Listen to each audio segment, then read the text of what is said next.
Can't seem to find enough time to get everything done? Do you always feel like a headless chicken running around, getting overwhelmed by too many things and too little time? How often do you wish the clock would slow down? Now, if this is you, then this video is for you. You will not only learn why time management is not the problem, but you will also learn the 3 reasons why it is not really the problem. And in my experience, time management is usually not the problem. And it's also not the solution. So much money is spent on planners, reminders, calendars, classes, books, and seminars. Time management is actually a multi-million dollar industry. And most of the time, it is not even the problem nor the solution to your problems. Why? Here's why. Reason number one, time cannot be managed. How many hours does your president have? Our president. How about you? Everyone has the same amount of time in a day, right? Whether you're rich or poor, young or old, sick or healthy, we all have 24 hours a day. Those who know the meaning of the word management will know PLOC, which stands for planning, leading, organizing, and controlling.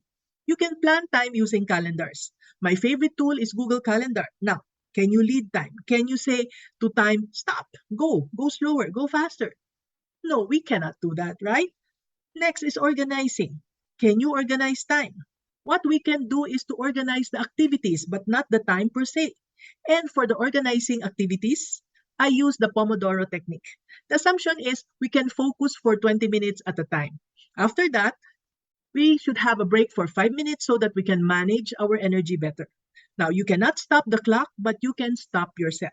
Now, not everybody is alike.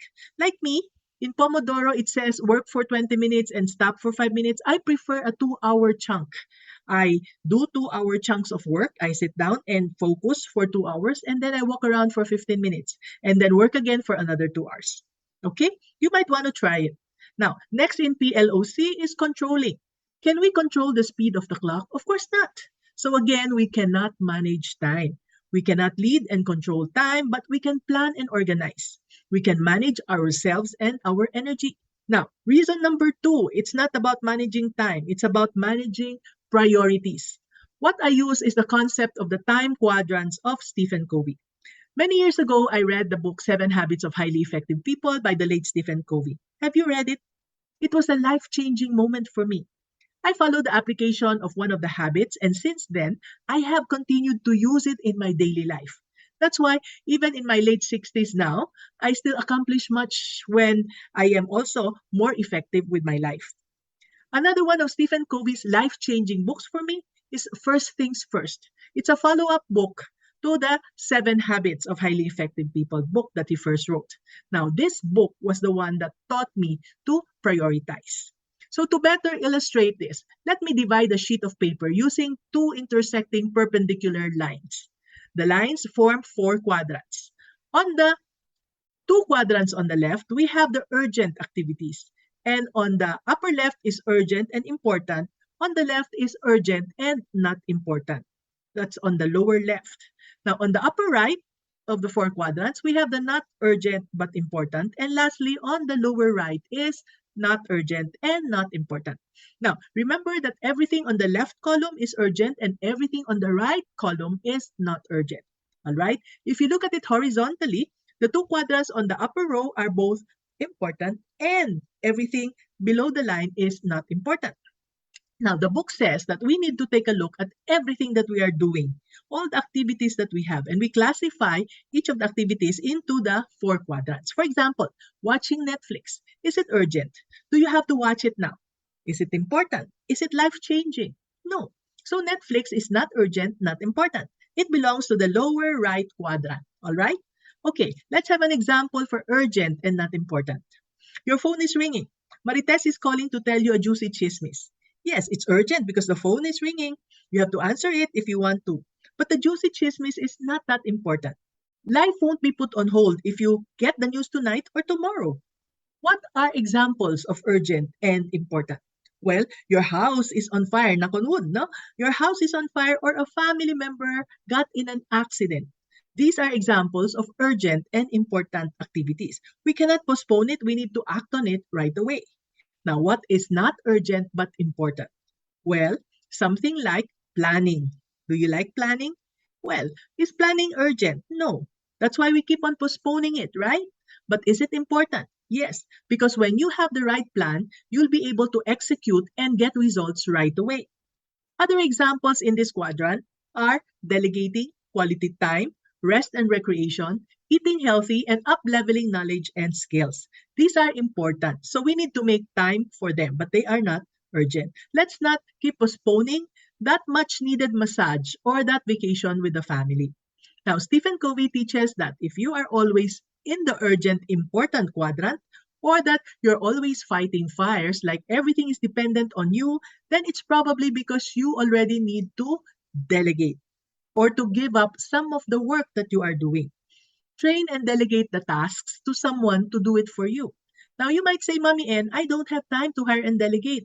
My schedule is already full. How can I have more time to do other important things like training? Well, what I heard from Kobe is that you can take time from the lower parts of the quadrants. Say no to some of the urgent, not important activities like to marites. Reduce, if not eliminate, Netflix, games, and other time wasters.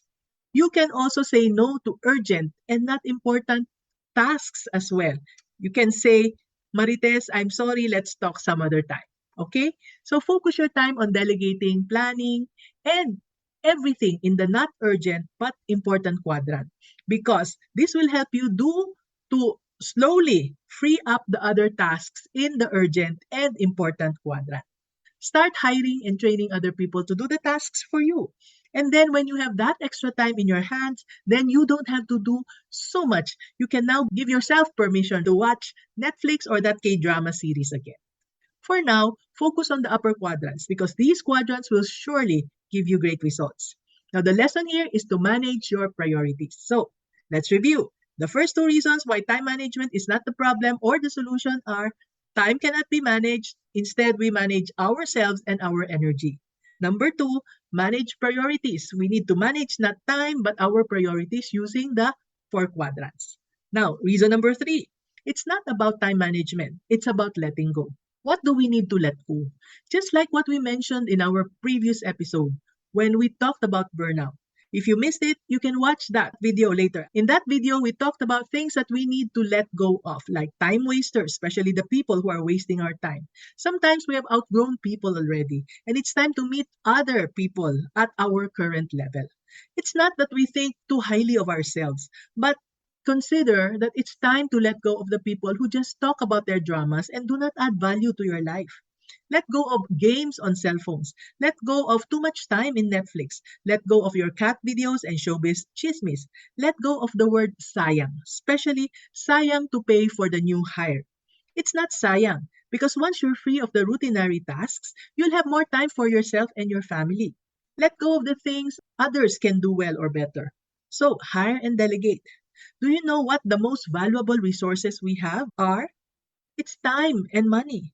But between time and money, which is more valuable? Yes, it's time. Why? You see, if we waste money, we can always earn it back. When we waste time, it's gone forever. No amount of money can buy or earn the time back. So take care of your time. It's more valuable.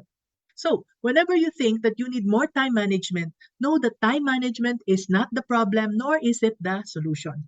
Instead, manage yourself and your energy. Use the Pomodoro technique. Prioritize. Apply the four quadrants of Covey. Focus on the important first. Work on the urgent and important while starting to work on the not urgent and important as well so that you will have less fires to fight. And finally, let go of the word sayang, especially when it comes to paying people.